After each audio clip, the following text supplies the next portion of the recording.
Muhammad ibn Abdullah wa ala alihi wa ashabihi wa man ittaba'a hudahu wa mawala.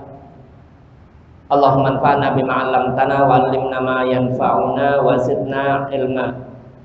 Allahumma inna nas'aluka ilman nafi'an wa rizqan thayyiban wa amalan mutaqabbala.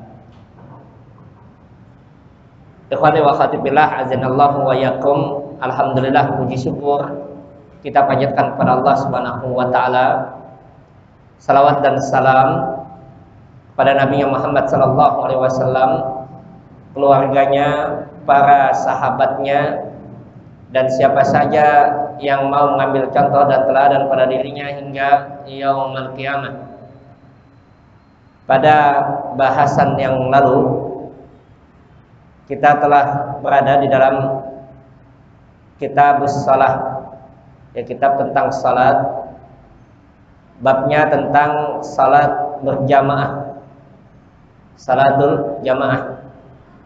Yang ini semua kita ambil dari kitab putusan tarjih atau himpunan putusan tarjih.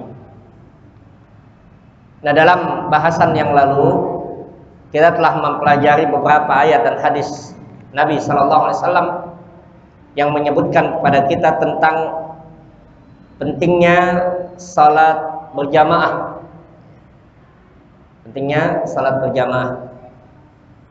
Pertama, Allah Subhanahu wa taala menyebutkan dalam Al-Qur'an dalam surat Al-Baqarah ayat 43, wa aqimus salata wa atuz zakata warka'u ma'ar raki'in. Dan tegakkanlah salat, bayarlah zakat, dan rukuklah bersama dengan orang-orang yang rukuk. Dalam ayat ini Allah Subhanahu wa taala menggunakan kalimat perintah, yaitu fi'il amr. Ya, kalimat perintah yang memerintahkan untuk rukuk, dan rukuknya tidak sendiri, tapi rukuknya diperintahkan bersama dengan orang-orang yang rukuk. Dan di sini ada isyarat untuk melakukan salat berjamaah. Kemudian pada ayat yang lain dalam surat An-Nisa ayat 102, Allah Ta'ala menyebutkan pada kita, wa idza kunta fihim fa aqamta lahumus salata faltakum ta'ifatun minhum ma'aka wal ya'khudhu aslihatahum fa idza sajadu falyakunu min wara'ikum wal ta'ti ta'ifatun ukhra lam yusallu falyusallu ma'aka wal ya'khudhu hidrahum wa aslihatahum. Nabi sallallahu alaihi wasallam diperintahkan di dalam ayat ini dalam surat An-Nisa ayat 102 untuk melakukan salat berjamaah dalam kondisi apa? Dalam kondisi perang, dalam kondisi tidak aman, itu kondisi perang, diperintahkan untuk salat berjamaah. Maka mafhumnya, pemahamannya, kalau dalam kondisi perang diperintahkan untuk salat berjamaah, apalagi dalam kondisi aman. Ini dalil dari tuntunan salat berjamaah. Dalam hadis Nabi Sallallahu Alaihi Wasallam, Nabi Sallallahu Alaihi Wasallam menyebutkan pada kita dalam kisah seorang buta datang pada Nabi Sallallahu Alaihi Wasallam, dan ini diceritakan oleh Abu Hurairah radhiyallahu anhu. Atan Nabiya Sallallahu Alaihi Wasallam rajulun a'ma, faqala ya Rasulullah innahu laisa liqa'idin yaquluni ilal masjid. Fasa'ala Rasulullah sallallahu alaihi wasallam ayyuhakhisalahu falyusalli fi baitihi fayusalli fi baitihi. Farakhasalahu falamma walla da'ahu faqala hal tasma'un nida'a bis shalah faqala na'am qala fa'ajib. Rawahu Muslim. Ada seorang buta yang pernah datang menemui Nabi sallallahu alaihi wasallam, lalu berkata, wahai Rasulullah, saya tidak memiliki orang yang menuntun saya ke masjid. Ini orang buta.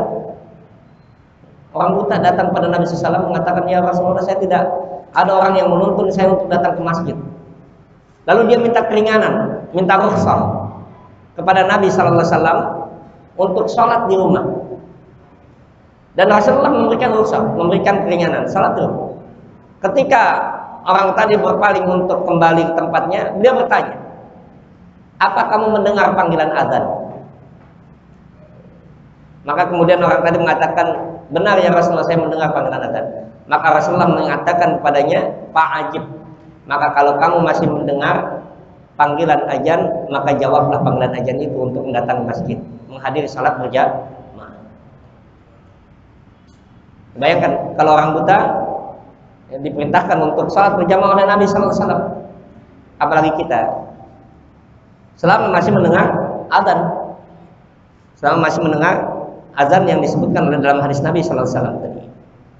Kemudian hadis Abu Hurairah radhiyallahu taalaan menyebutkan pada kita, Nabi sallallahu alaihi wasallam bersabda, "Laisa salatun asqala 'ala munafiqin minal fajr wal isya, walau ya'lamuna ma fihi ma la atauhuma walau khabwa. Laqad hamamtu an amul muadzina fayuqim, summa amura rajulan yaqummun nasa summa akhudha su'ala minna fa uharriqa 'ala man la yakhruju illa salati ba'd." Rawahul Bukhari. Kata Nabi SAW, tidak ada sholat yang paling berat, yang paling berat dilaksanakan bagi orang munafik. Itu orang yang hatinya rusak. Munafik itu mereka yang hatinya dengan ucapannya, dengan perbuatannya tidak sama, yang disebut dengan munafik. Mereka yang munafik itu paling berat salat yang kata Nabi sallallahu alaihi wasallam, salat apa? Salat subuh dan salat isya.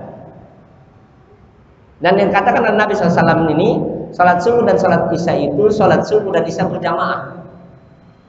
Kenapa? Kata Nabi sallallahu alaihi wasallam, "Lau, kalau seandainya mereka mengetahui ya'lamuna ma fihima, apa yang ada di antara keduanya, yaitu salat berjamaah subuh dan isya, la atau huma, mereka akan datangi sholat itu sekalipun dalam keadaan merangkak karena sulitnya."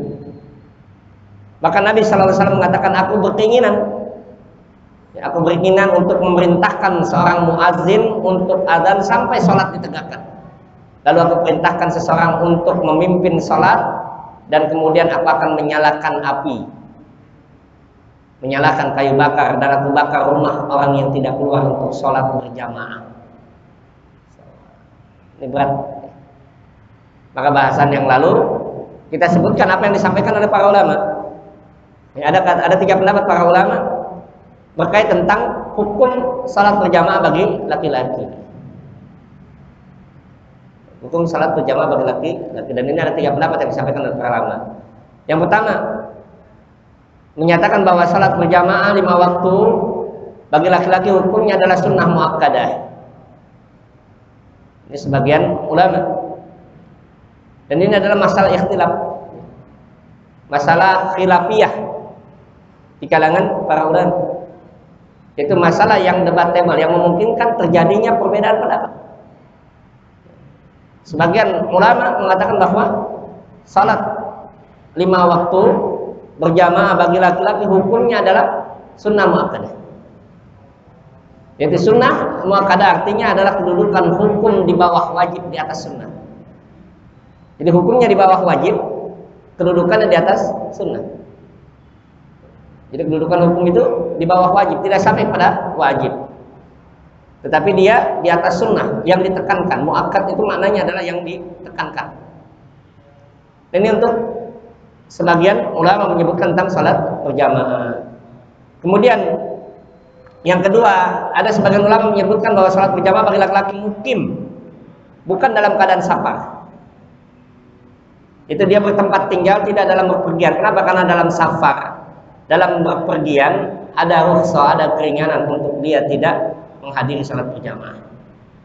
Tapi kalau dia dalam keadaan mukim, hukumnya fardu kifayah.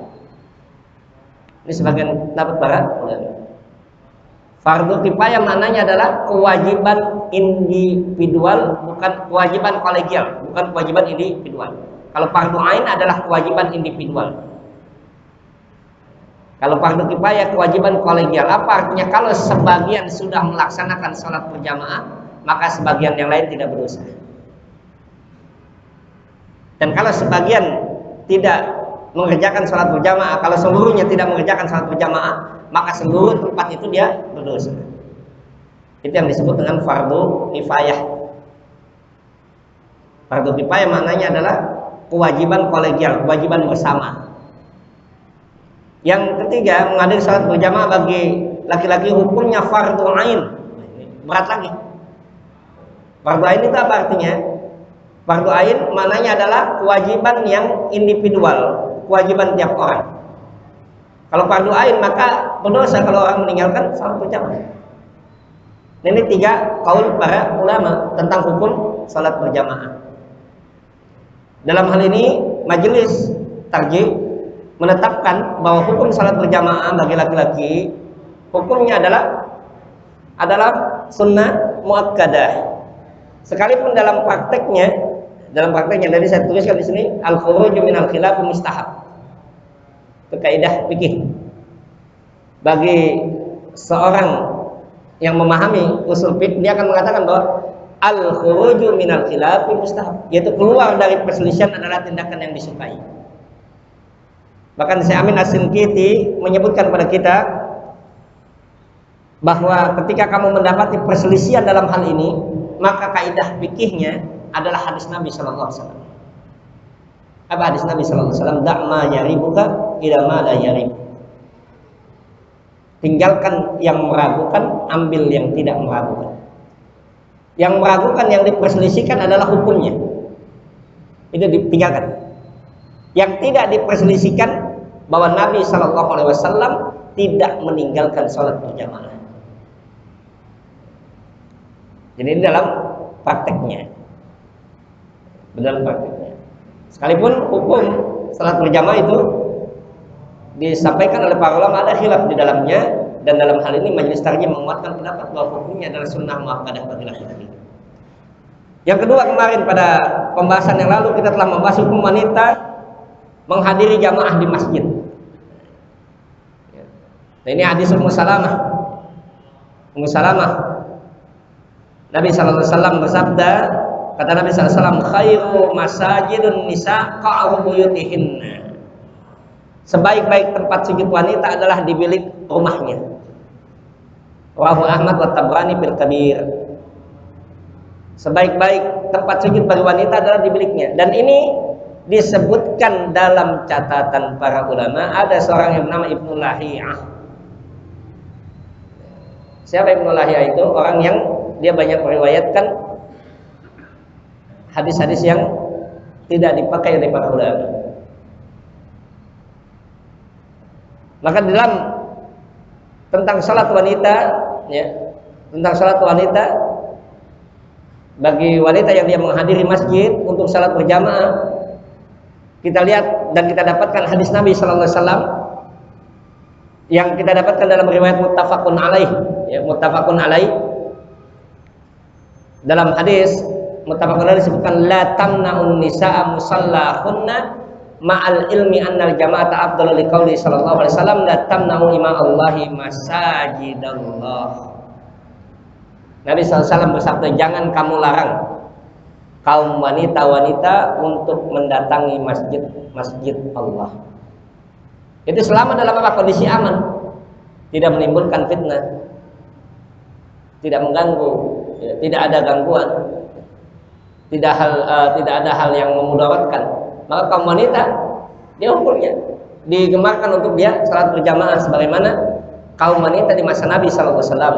Dan itu juga banyak hadis-hadis Nabi sallallahu alaihi wasallam menyebutkan kepada kita bahwa kaum wanita biasa mengikuti salat subuh bersama dengan Nabi sallallahu alaihi wasallam.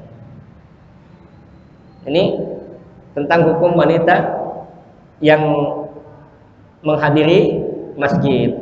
Dan kemudian kita masuk pada bahasan yang lalu tentang keutamaan dari salat berjamaah. Utamaannya apa saja? Orang yang salat berjamaah Allah lipat gandakan pahalanya sampai 29 derajat. Bahkan sampai berlipat-lipat. An Ibnu Umar anna Rasulullah sallallahu alaihi wasallam qala salatul jamaati afdalu min salatil fardhi bi sab'in wa isrina darajah. 27 derajat. 29 derajat. Bahwa Nabi SAW menyebutkan bahwa orang yang salat berjamaah dia lebih utama dibandingkan salat sendirian sebanyak 27 derajat. 27 derajat. Dalam hadis yang lain, bi khamsin wa ishrina ajra. Kedua hadis ini ada dalam kitab Imam Al-Bukhari dan kitab Imam Muslim.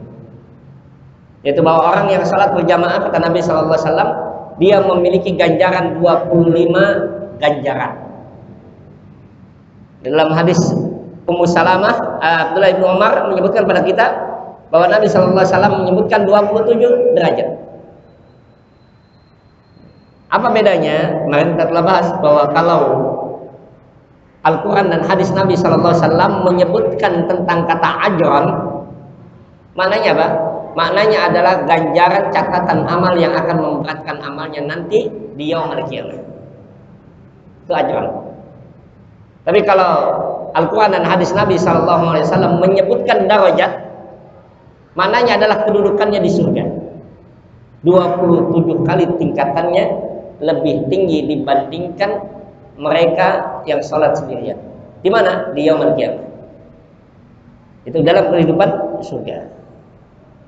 Maka nanti dalam hadis Nabi sallallahu alaihi wasallam banyak menyebutkan tentang surga yang terdiri dari 100 tingkatan, 100 derajat. Inna lil jannati mi'atu darajat a'adahallahu lil mujahidina fi sabilillah. Kata Nabi sallallahu alaihi wasallam, sungguh surga itu dia ada 100 derajat, 100 tingkatan yang Allah siapkan bagi siapa? Bagi mereka yang dia bersungguh-sungguh di jalan Allah. Allah siapkan surga itu 100 derajat, surga 100 tingkatan ke atas. Untuk siapa? Untuk mereka yang bersungguh-sungguh di jalan Allah. Dan mujahidin fi sabilillah. Fa idza sa'altumuha fasaluhal firdaus. Kalau kamu meminta surga, minta firdaus. Fa innaha a'lal jannah wa awsatuha wa minha tajri anharul jannah. Karena surga firdaus itu adalah surga yang paling atas, berada paling tengah, dan dari sanalah mengalir aliran sungai surga. Nah, ini baru bicara tentang derajat. Bahwa Nabi sallallahu alaihi wasallam menyebutkan bahwa orang yang salat berjamaah Allah lipat gandakan derajatnya sampai 27 derajat. Kemudian yang kedua, orang yang salat berjamaah dia akan diangkat derajatnya, dihapuskan dosanya selama menunggu dihitung seperti salat, serta didoakan oleh para malaikat. Jika kita misalkan menunggu sampai sholat isya, Allah Subhanahu wa taala memberikan keutamaan orang yang menunggu sampai dia sholat. Bisa nanti bagaikan dia sholat selama dia menunggu. Satu. Selama dia menunggu didoakan oleh para malaikat. Dan ini dapatkan dalam hadis Imam Muslim, Nabi sallallahu alaihi wasallam bersabda, salatu rajuli fi jama'atin tazidu ala salatihi fi baitihi wa salatihi fi suqihi bid'an wa ishrina darajah. Bahwa orang yang dia salat, dia secara jamaah tazidu ala salatihi, bertambah salatnya dibandingkan di rumahnya ataupun di pasarnya. Yang dimaksudkan dengan di pasar, maknanya adalah salat di tempat usahanya, di tempat kerjanya, di ruang kerjanya. Karena bahasa Nabi sallallahu alaihi wasallam, pasar adalah mayoritas aktivitas seorang laki-laki. Jadi tempat kerja dia lebih utama untuk di masjid secara berjamaah. Bid'an wa isrina darajah. Berapa banyak? Bid'an wa isrina darajah. Sebanyak 27 derajat. Wadhalika ala anna ahadakum idza tawaddaa fa ahsana wudu. Itu terjadi kalau seandainya seseorang dia berwudu lalu dia baguskan wudunya. Summa atal masjid, kemudian dia datangi masjid. Wala yanhazuhu ila salati la yuridu illa salat. Lalu kemudian dia menuju untuk salat dan tidak ada yang diinginkan kecuali untuk salat. Falam yahtu khutwatan illa rufi'alahu bihada wajah. Maka setiap dia melangkah satu langkah Allah angkat derajatnya. Dan setiap dia melangkah, maka setiap langkah itu Allah hapuskan dosanya. Hatta yadkhulal masjidah, sampai dia masuk ke dalam masjid. Sampai dia masuk ke dalam masjid. Jadi selama dia melangkah dari masuk sampai ke masjid, maka Allah hapuskan dosanya di setiap langkahnya. Kemudian Allah angkat derajatnya. Lalu kemudian kata Nabi SAW, "Faida dakhalal masjid kana fi salat, maka nanti salatu hiya tahbisu wal malaikatu yusalluna ala ahadikum madama fi majlisi alladhi shalla fihi."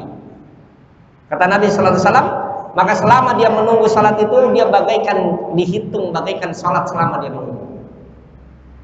Dan pada saat itu para malaikat mendoakannya.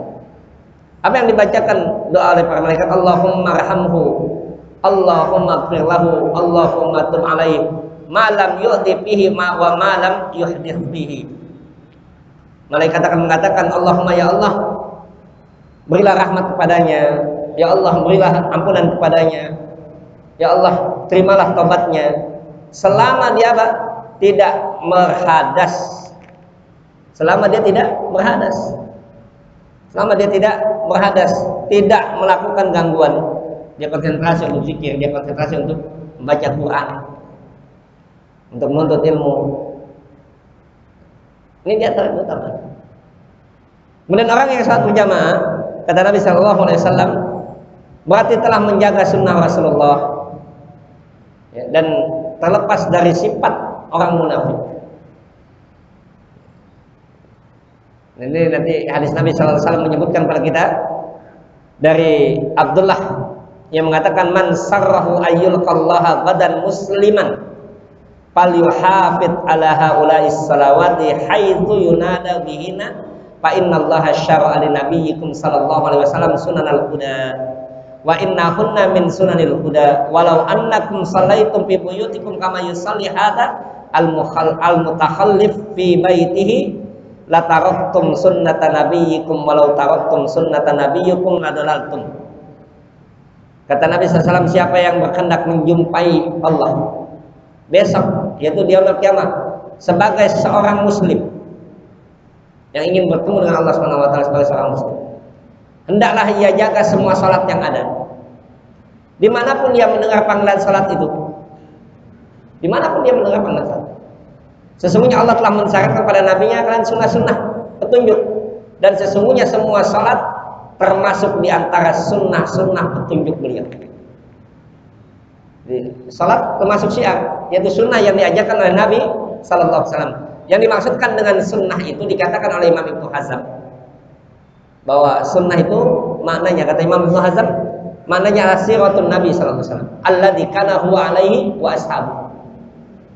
Sunnah itu adalah sesuatu yang dilakukan oleh Nabi dan Nabi berjalan dengannya. Itu sunnah. Jadi ada hukum sunnah secara fikih. Jadi ada hukumnya sunnah muakkadah. Ada hukum ada sunnah secara definitif yang disebutkan oleh para ulama. Kalau secara hukum fikih sunnah itu apa? Dikerjakan dia mendapat pahala. Secara fikih itu istimbat hukumnya sunnah misalkan. Hukumnya adalah sunnah. Apa artinya sunnah? Itu dikerjakan berpahala, tidak dikerjakan tidak berdosa. Itu hukum sunnah. Tapi kalau dalam definisinya yang dimaksudkan sunnah Rasulullah, maknanya adalah sesuatu yang dilakukan oleh Rasulullah. Perjalanan hidup beliau, siratun Nabi Sallallahu Alaihi Wasallam, alladzi kana huwa alaihi wa ashabuh, yang beliau berada di dalamnya dan juga para sahabatnya. Itulah sunnah. Nah, sunnah Nabi Sallallahu Alaihi Wasallam, perjalanan hidup beliau salat berjamaah. Itu sunnah Nabi Sallallahu Alaihi Wasallam. Maka kata Abdullah tadi, dia menyebutkan pada kita, barang siapa yang ingin bertemu dengan Allah, maka hidupilah sunnah petunjuk Nabi Sallallahu Alaihi Wasallam. Kemudian beliau mengatakan, kalau kalian salat di rumah kalian sebagaimana seorang yang tidak hadir di masjid atau rumahnya, berarti telah kalian tinggalkan sunnah Nabi kalian. Sekiranya kalian tinggalkan sunnah Nabi kalian, sungguh kalian akan sesat. Kalian kata, tidaklah seorang bersuci dengan baik kemudian dia menuju salah satu masjid yang ada, melainkan Allah tulis kebaikan dari setiap langkahnya, dan dengannya Allah mengangkat derajatnya dan menghapus kesalahannya. Menurut pendapat kami, kata Abdullah tadi, tidaklah seorang ketinggalan dari sholat melainkan dia seorang munafik yang jelas kemunafikannya. Sungguh dahulu seseorang dari kami harus dipapah, itu dipanggul, digotong di antara dua orang hingga dia berdirikan di shaf barisan sholat yang ada. Ini perkataan siapa? Bahwa ini perkataan siapa? Ini adalah perkataan Abdullah, Abdullah ibnu Mas'ud. Bahwa ini bukan perkataan Nabi Sallallahu Alaihi Wasallam, ada perkataan Abdullah, dan itu yang disebut dengan asar. Perkataan sahabat Nabi Sallallahu Alaihi Wasallam yang menyebutkan betapa pentingnya sholat. Sekalipun kaidahnya dan ini yang disebutkan di dalam tarjih, kaidahnya dalam Sibtul Masail, namanya 6 permasalahan fikih itu disebutkan bahwasanya kaidah fikihnya apa yang disebutkan oleh para ulama, diambil oleh majelis tarjih, bahwa al hadisul mauquf la yuhtajju bihi dalilan. Kalau hadis tidak ada hadis, hanya perkataan para sahabat, tidak serta-merta menjadi dalil, tetapi menjadi penguat dari dalil. Jadi menjadi penguat dari dalil. Nah, ucapan Abdullah bin Abbas tadi menguatkan apa yang disampaikan oleh Nabi SAW. Menguatkan apa yang disampaikan oleh Nabi SAW tentang keutamaan orang melakukan sholat berjamaah. Bahkan kata Abdullah, di zaman kami ini sampai harus dibapa, dipanggul, kemudian diberdirikan untuk sholat. Kenapa? Karena pentingnya sholat berjamaah.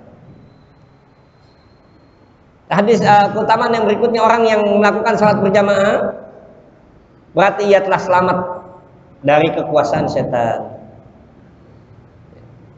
Nah, ini disebutkan ma min salasatin fi qaryatin wala badawin la tuqamu fihi mussalah illa qad istahwada alaihim syaitan fa alaika bil jamaah fa innama yaqulu dhi'bul qasiyah.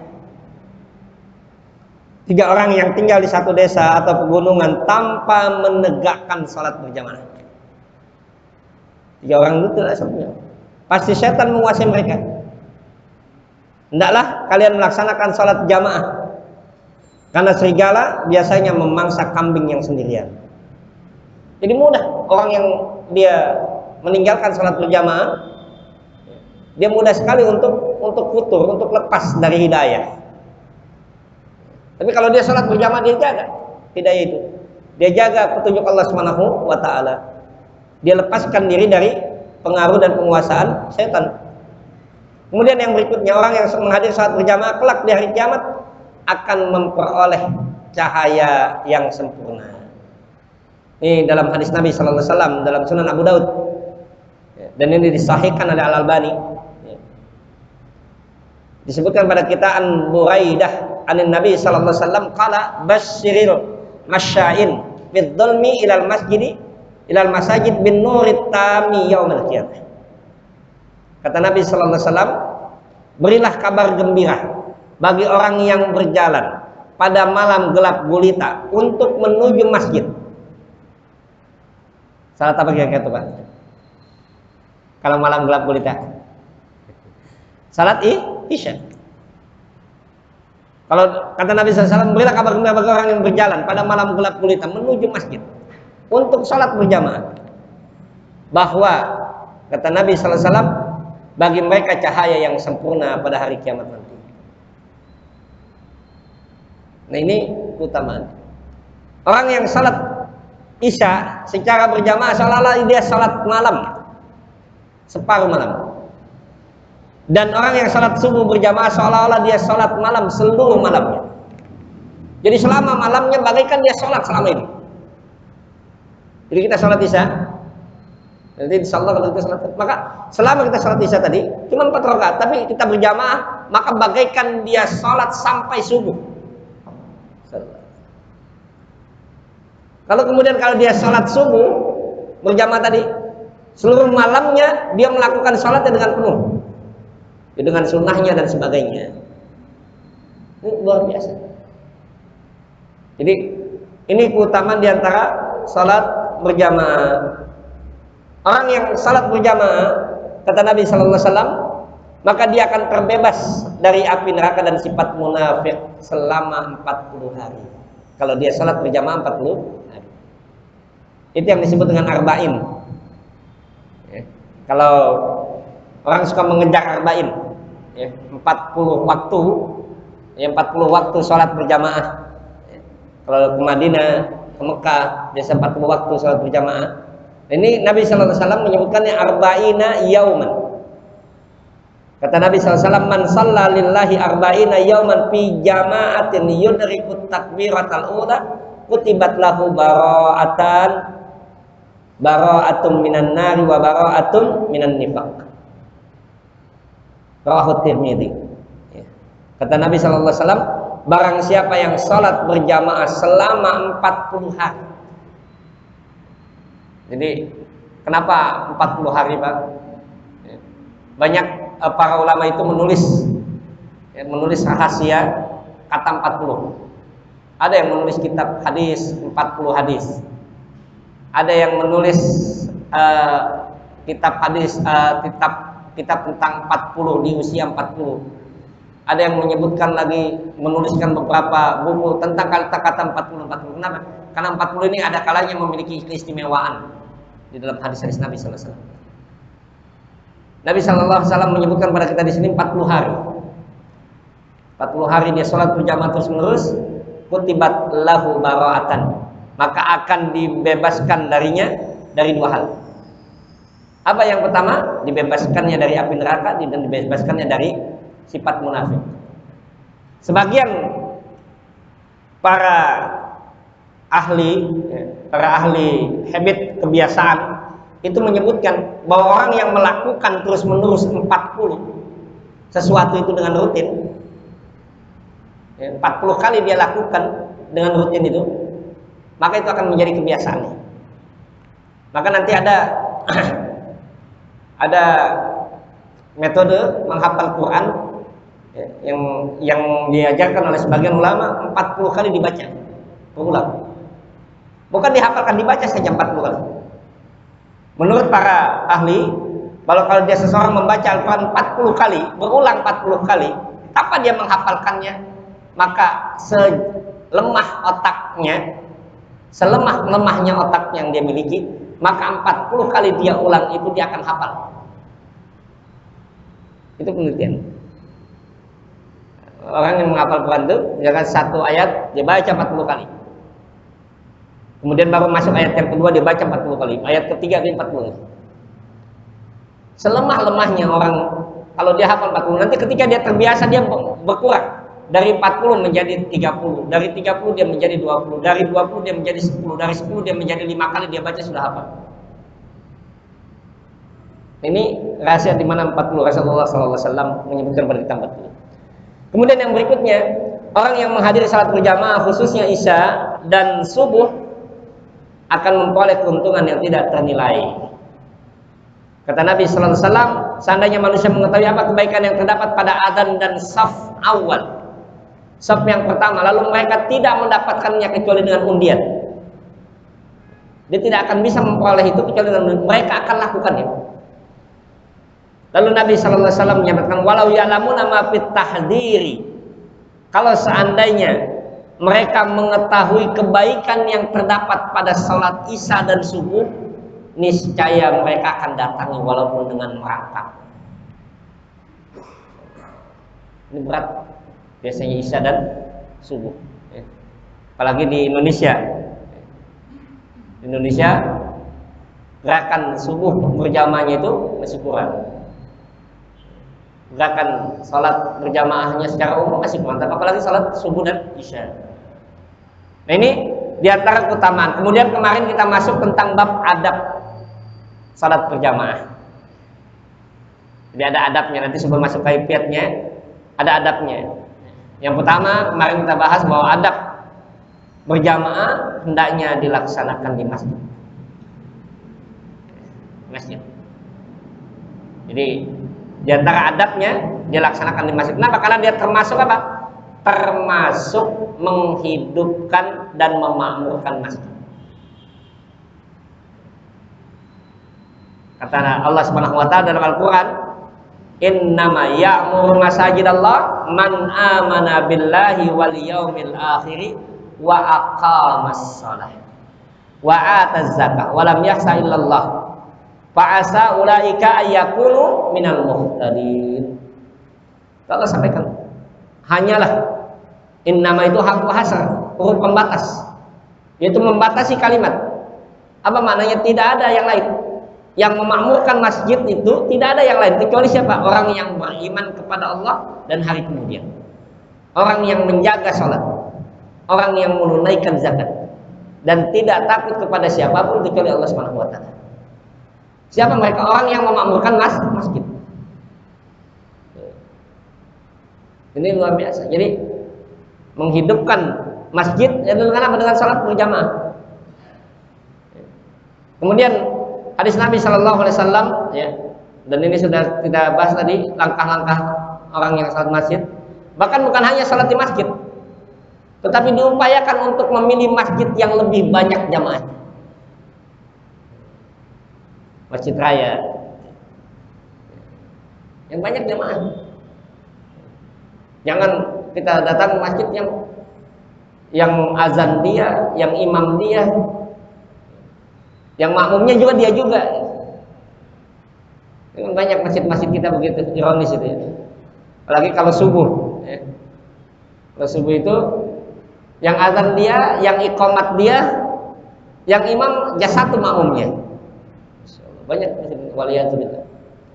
Kata Nabi sallallahu alaihi wasallam itu, wa inna salata rajuli ma'a rajuli azka min salatihi wahdah. Salatnya seseorang berjamaah dengan satu orang lebih baik daripada salat sendirian. Wa salatuhu ma'a rajulaini azka min salatihi ma'a rajul. Dan salatnya seseorang bersama dua orang lebih baik daripada salatnya bersama seorang. Lalu kata Nabi sallallahu alaihi wasallam, wa ma kasura fa huwa ahabbu ilallahi ta'ala. Dan semakin banyak semakin disukai oleh Allah SWT. Jadi salat di antara adabnya, salat di masjid, lalu kemudian dia berupaya mencari masjid yang banyak jamaahnya, yang raya, yang besar, dicari. Kecuali kalau memang waktunya sudah tidak terburu. Kemudian yang ketiga, sebelum berangkat hendaklah dia berwudu lebih dahulu. Hadisnya yang tadi kita baca ya. Di antaranya Nabi sallallahu alaihi wasallam menyebutkan wa ma min rajulin yatatahharu fayuhsinu tuhura summa ya'midu ila masjidin min hadhil masajidi illa kataballahu lahu bi kulli khatwatin yakhutuha hasanatan wa yarfa'uhu biha darajah wa yahuttu anha biha sayyi'ah. Kata Nabi sallallahu alaihi wasallam, tidaklah seorang yang bersuci dengan baik kemudian dia menuju salah satu masjid yang ada, melainkan Allah Subhanahu wa taala menulis kebaikan di setiap apa langkahnya, dan Allah angkat derajatnya dan Allah hapus kesalahan. Jadi sunnahnya dia berwudu dulu, kecuali kalau di perjalanan batal. Bahkan para ulama ketika menyebutkan tentang hadis ini menyampaikan bahwa mereka yang mendapatkan ganjaran tadi, keutamaan tadi, dituliskan kebaikannya, dihapuskan kesalahannya, diangkat derajatnya, adalah satu paket. Dengan apa? Dengan berwudu dari rumah. Berwudu dari tempatnya dia berwudu. Bahkan yang paling utama, dia menjaga wudunya, tidak batal wudunya, sehingga setiap saat datang waktu sholat dia sudah siap. Dia batal, dia berhadas, dia berwudu. Dia batal, dia berhadas, dia berwudu. Dan itu diantara sunnahnya. Kemudian menghindari bau yang tidak sedap. Bau yang tidak sedap. Kata Nabi sallallahu alaihi wasallam, barang siapa yang makan sayur bawang putih, ya, Nabi SAW untuk menjauhi. Bahkan dalam hadis yang lain Nabi SAW, barang siapa yang makan bawang merah dan bawang putih serta bawang bakung, janganlah dia mendekati masjid kami, karena malaikat merasa tersakiti bau yang juga manusia terasa tersakiti. Di antara sunnahnya. Maka sunnah, di antara sunnahnya mungkin disiapkan, ya, boleh disiapkan masjid, menyiapkan minyak wangi di pintu masuk, gitu ya. Menyiapkan bagi yang mungkin tidak siap, pintu masuk disiapkan minyak wanginya, siapkan waktu untuk minyak wangi. Untuk apa? Untuk supaya disukai dengan wewangian, ya. Wewangian. Disiapkan pakaian ganti, ya. Pakaian ganti untuk sholat. Kalau masjid-masjid yang dia masjid yang dia dekat transit, dia disiapkan pakaian ganti, misalkan untuk pakaian sholat, rompi sholatnya atau apanya disiapkan. Untuk apa? Untuk memberikan kenyamanan pada jamaah, untuk bisa melaksanakan salat sempurna. Kenapa? Di antara adabnya memakai pakaian yang bagus dan baik, bukan yang mahal, yang baik. Allah katakan, ya bani Adam khudhu zinatakum inda kulli masjid. Wahai anak Adam, pakailah pakaian yang bagus di setiap kamu masuk di masjid. Berdoa. Kemudian yang berikutnya berdoa. Berdoa selama dia melangkah untuk masjid. Apa doanya? Sudah hafal itu Pak doanya? Kalau kita untuk melangkah ke masjid, Allahumma ja'al. Ini doanya nih. Allahumma ja'al fi qalbi nuran wa fi lisani nuran waj'al fi sam'i nuran. Ini diantara doanya. Waj'al fi basari nuran waj'al min khalfi nuran wa min amami nuran waj'al fi fawqi nuran wa min tahti nuran. Allahumma atini nuran. Sahihu Muslim. Sudah hafal? Tuh, ini doanya nih, sunnah diantara doanya. Walaupun bukan wajib ya, walaupun bukan wajib. Karena itu termasuk adab. Ya. Adab. Kalau adab itu kemarin kan kita bahas jamaah yang dimuliakan Allah Subhanahu wa taala. Yang dimaksudkan dengan adab itu pekerjaan yang kalau dia dikerjakan menyempurnakan kerjaan yang lain. Itu yang disebut dengan adab. Jadi kalau kita kerjakan pekerjaan itu, perbuatan itu, kita lakukan dengan melakukannya, maka apa yang terjadi? Maka pekerjaan yang ada di dalam itu menjadi lebih sempurna dan lebih baik. Itu yang disebut dengan adab. Sudah masuk waktu Isya ya, kita tutup. Baik, nanti kita lanjutkan. Hadanallahu wa iyyakum ajmain.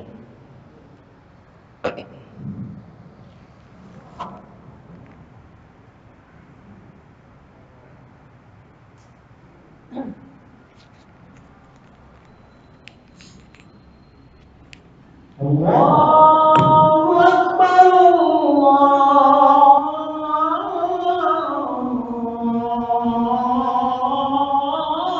Akbar.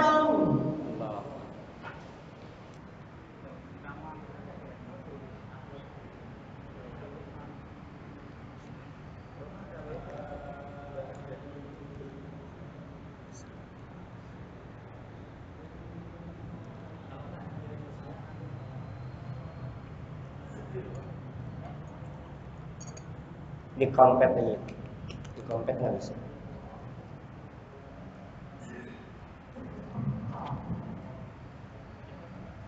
Kalau mau dikirim di kompet nggak bisa. Ya saya bisa tapi agak maksimal tetap gede agak gede juga. Gede. Jadi kompet ke mana? Kalau nggak ke Instagram, tapi bukan ke Telegram. Kita coba di Telegram masukin ke Telegram kan dia lebih gede. Kalau Telegram, kalau nggak mau grup Telegram gede. soalnya kalau rekaman gede. Grup Telegram.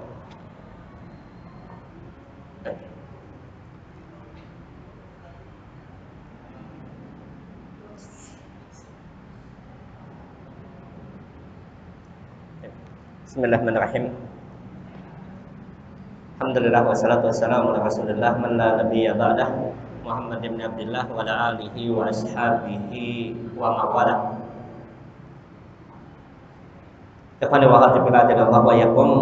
Pada sesi yang kedua ini kita akan melanjutkan sedikit tentang adab ya, adab-adab dalam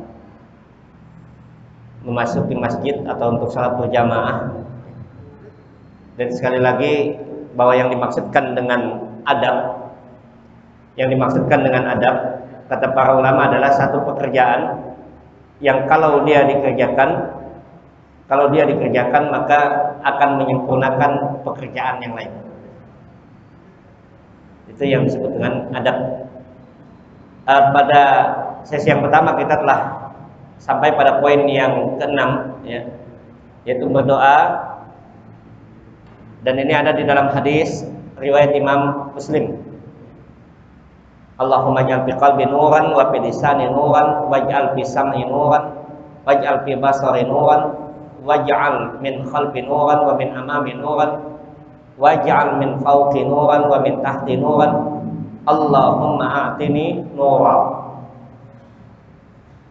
Ya Allah, jadikan cahaya pada hatiku, pada lisanku, pada pendengaranku, pada penglihatanku, depan dan belakangku, cahaya pada atasku dan bawahku, dan berilah cahaya itu pada diriku. Ini yang ke-6. Kemudian poin yang ke-7, menghadiri salat berjamaah dengan tenang, tidak tergesa-gesa, sekalipun sudah qomat misalkan, Sekalipun sudah qomat maka datang dengan tenang. Bukan memperlambat tetapi datang dengan tenang, dengan tumanina. Nabi sallallahu alaihi wasallam menyatakan idza sami'tumul iqamata famsu ila salati wa alaikum bisakinati wal waqar. Wa la tusri'u fama adraktum fasallu wa ma fatakum fa'atimmu. Kata Nabi sallallahu alaihi wasallam itu, jika kalian mendengar iqamat dikumandangkan maka berjalanlah menuju salat. Jangan tergesa-gesa. Dengan tenang, kata Nabi sallallahu alaihi wasallam. Apa yang kalian dapatkan dalam salat, yaitu imam melakukan ruku, imam melakukan sujud, imam melakukan takbir, maka ikutilah. Imam tahiyat awal, imam tahiyat akhir, maka ikutilah. Itu setelah dia mendapati salat berjamaah. Dan apa yang tertinggal kata Nabi sallallahu alaihi wasallam, apa fatakum fa'atim. Yang terluput yang tidak dikerjakan maka sempurnakan. Kalau kurang rakaatnya maka sempurnakan. Ini di antara adabnya, yang menghadiri dengan tenang, tidak menganyam jari. Ya, jari menganyam di sela-sela ini. Kenapa hikmahnya? Kata para ulama ini menunjukkan kemalasan kadang-kadang. Ya. Di antara adabnya tidak menganyam jari dia menuju masjid. Ya. Karena ini tanda di antara tanda kemalasan. Nabi sallallahu alaihi wasallam sebagaimana disebutkan menyatakan idza tawadda'a ahadukum fa ahsan wudu summa kharaja 'amidan ilal masjid fala yusabbiqanna baina asabih fa innahu fi salatin. Jika salah seorang di antara kalian berwudu dan membaguskan wudunya kemudian dia keluar menuju masjid, maka jangan dia menganyam. Menganyam menyela-nyela begini. Seakan-akan menunjukkan kemalasan. Ya.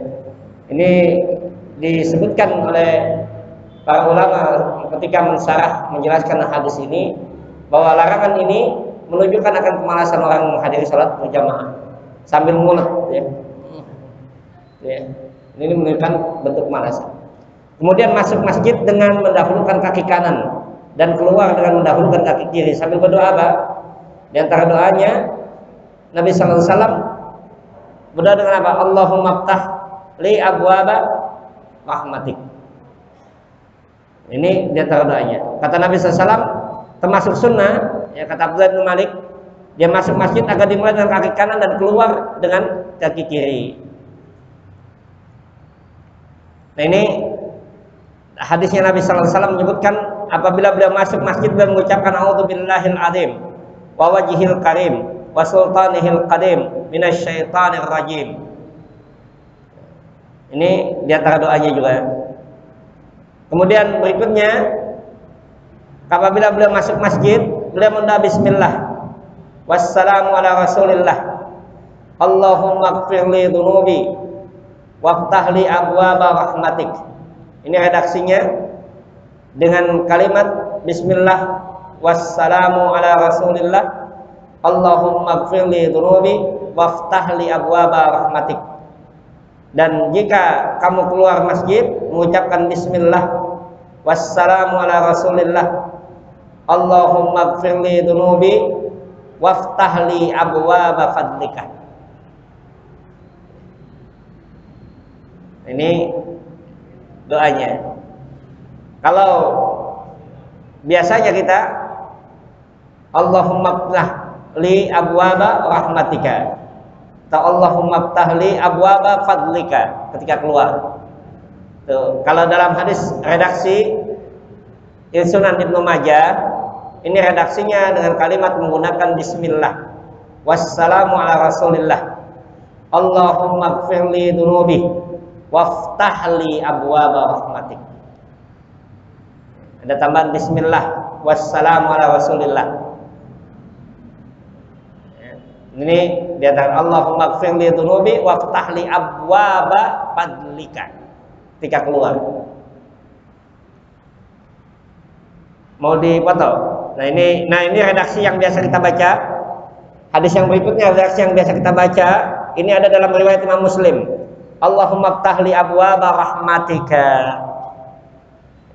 Kemudian Allahumma inni as'aluka min fadlika. Ini dalam riwayat Imam Muslim. Tadi dalam riwayat Imam Ibnu Majah. Ya, jadi redaksi doanya boleh Tanawu namanya, ya. Boleh pilih mana yang mudah. Ya. Kalau kita mau mengambil yang lebih kuat, tentunya dalam riwayat Imam Muslim tadi ya. Tetapi dalam doa sifatnya tanawu, boleh pilih beragam mana yang lebih kuat. Kemudian setelah masuk masjid memilih saf terdepan dan melakukan tahiyatul masjid sebelum duduk. Mendatangi masjid, dia tahiyatul masjid sebelum duduk. Hanya nanti yang diperselisihkan oleh para ulama bagaimana salat tahiyatul masjid ketika dia datang sebelum matahari tenggelam atau sebelum masuk maghrib. Ya, apakah ada salat tahiyatul masjid atau tidak? Itu yang diperselisihkan. Tapi sunnahnya secara umum tahiyatul masjid. Ya. Melakukan tahiyatul masjid. Hadisnya, idza dakhala ahadukumul masjida fala yajlis hatta yusalli rak'ataini. Kata Nabi SAW, apabila salah seorang di antara kalian masuk masjid, maka janganlah dia duduk sampai dia melakukan salat 2 rakaat. Nah, ini kita cukupkan sampai adab ya. Nanti insyaallah pada kesempatan yang akan datang kita akan masuk pada tata cara pelaksanaan salat jamaah dan beberapa permasalahan khilafiyah ya. Beberapa permasalahan khilafiyah, permasalahan yang diperdebatkan, yang debatable, yang menjadi masalah yang tidak mungkin untuk untuk bisa disamakan, tetapi memang memungkinkan terjadinya perbedaan pendapat. Dan kaidahnya nanti kita ambil sebagaimana yang kita kaji pada beberapa waktu yang lalu. Kaidahnya adalah memilih dan memilah mana yang lebih tepat. Itu yang disebut dengan proses tarjih.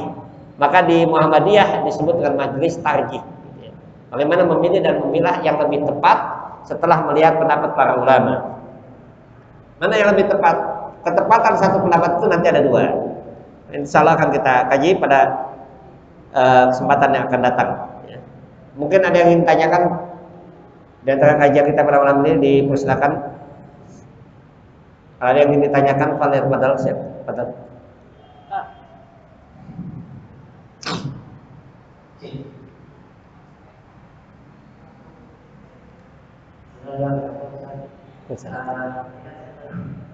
Tadi yang disebutkan ada ketika kita masuk masjid, ketika imam itu sudah sujud. Nah, ketika imam itu sedang sujud, maka kita langsung kita Ya, apa takbiratul ihram dulu gitu ya. Baik. Ya. Nah, ini hadisnya. Hadisnya itu di ujung ini nih. Fala wala tusri'u fasallu wa ma fatakum fa'atimmu. Itu hadisnya nih. Maka jangan kamu tergesa-gesa, apa yang kamu dapati ikutilah, dan apa yang tertinggal maka sempurnakanlah. Nah, perintah ini kemudian bagaimana melaksanakannya, dengan aplikasinya bagaimana? Nah, apa yang didapatkan? Apakah mengawali dengan takbiratul ihram dulu? Iya. Jadi prakteknya kalau kita dapati imam dalam keadaan ruku misalnya, kita takbiratul ihram, Allahu Akbar, kemudian takbir intiqal, Allahu Akbar, baru ruku. Kenapa harus takbiratul ihram dulu? Gitu ya. Karena takbiratul ihram itu adalah pembuka sholat. Jadi itu ya. Kenapa harus takbiratul ihram? Karena membuka sholat. Sholat itu definisinya apa? Sholat itu definisinya yang dimaksudkan dengan sholat adalah aqwalun wa af'alun mufattahatun bitakbir, muhtamatun bitaslim. Salat itu adalah ucapan, perkataan, perbuatan-perbuatan atau gerakan-gerakan yang dibuka dengan takbir. Itu dibuka dengan takbir apa? Takbir ihram. Jadi kita bertakbir Allahu Akbar. Imam dalam keadaan sujud, dia takbir Allahu Akbar, lalu kemudian takbir lagi Allahu Akbar, ikut sujud. Itu prakteknya ya Pak ya. Allahu Akbar. Alhamdulillah, bagus. Silakan, ada yang lagi mungkin menanyakan, kalau ada yang ingin tanyakan, silakan.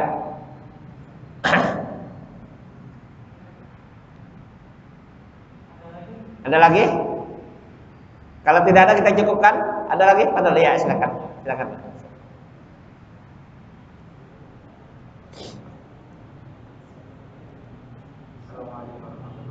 Assalamualaikum.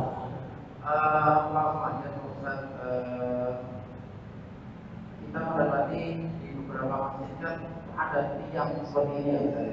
Nah, itu saya pernah mendengar salah seorang ustaz yang bilang bahwa jamaah itu lebih baik tidak terputus oleh tiang. Nah, kalau mendapati seperti ini, apakah mendingan som yang ada tiangnya ini kita lewati, kita kosongkan sekalian, kita menuju belakang, atau mengisi sop yang ada itu ya. Baik. Ya, alhamdulillah. Ini tiang-tiang masjid ya. Kalau nanti kita lihat, saya senang menjawab di Masjid Nabawi dan di Masjidil Haram tiangnya lebih gede dari ini. Jadi saya ingin sampaikan tiangnya lebih besar dari ini, Masjidil Haram dan Masjid Nabawi. Nah, kalau pertanyaannya tadi, apakah lebih baik dia mundur, ya, dia mengambil saf yang di belakangnya atau di sampingnya dengan terhalang tiang? Kalau pertanyaannya lebih baik, ya, kalau pertanyaannya mana yang lebih baik, berarti afdol. Mana yang menjadi afdol? Yang menjadi afdol adalah dia tidak memutus sholatnya dengan tiang. Itu afdolnya.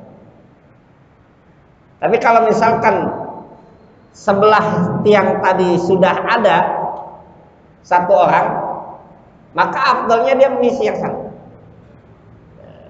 Misalkan saf satu, ini kita saf kedua, ini ada tiang di kanan kiri. Mana yang lebih afdol, ambil saf ketiga atau sana? Kalau misalkan belum ada orang di sana, kita ambil yang belakang. Tapi kalau misalkan sudah ada satu orang yang di sebelah kanan, maka dia mengambil yang di sebelah kanan untuk mendampinginya salat berjamaah. Dan para ulama ittifaq sepakat bahwa selama masih dalam satu shaf, masih dalam satu barisan, maka dia terhitung satu shaf salat. Nah, hanya nanti perbedaannya kalau dia terpotong itu shaf kedua atau bukan. Itu perbedaan. Tapi dia masuk salat berjamaah. Yang kedua, bahwa merapikan shaf, ini perlu kita tempatkan juga kedudukan hukumnya. Merapikan shaf, sawu sufufakum, gitu. Hukumnya adalah untuk apa? Sempurnanya shaf salat. Salat berjamaah sempurna. Sawu sufufakum fa inna taswiyatas sufufi min tamamis salat. Termasuk kesempurnaan salat. Artinya apa? Kalau dia tidak rapi shafnya, renggang shafnya, maka salatnya tidak sempurna, tetapi tidak batal. Ingat ya, salatnya tidak sempurna, tetapi tidak batal. Beda antara tidak sempurna dengan tidak sah. Ini harus dipisahkan, ya. Jadi kalau tanya tadi keutamaannya mana yang lebih utama, tentu kalau tidak ada shaf di kanan kirinya, dia ambil yang belakangnya, yang tidak terputus. Tapi kalau seandainya sudah ada kanan dan kirinya, maka dia mengisi yang kosong. Jadi itu Pak, mudah-mudahan ada manfaatnya. Dan nanti insya Allah pada bahasan tentang praktek kita akan bahas, kita siapkan itu tata cara pelaksanaan salat berjamaah, ya. Termasuk beberapa permasalahan tadi yang dikhilafkan oleh para ulama. Ada lagi? Silakan.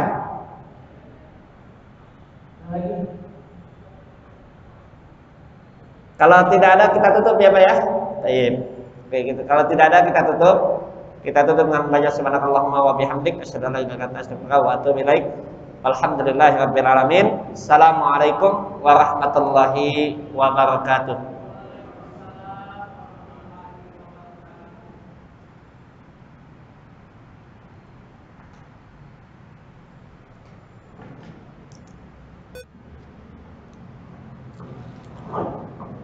Alhamdulillah. ya.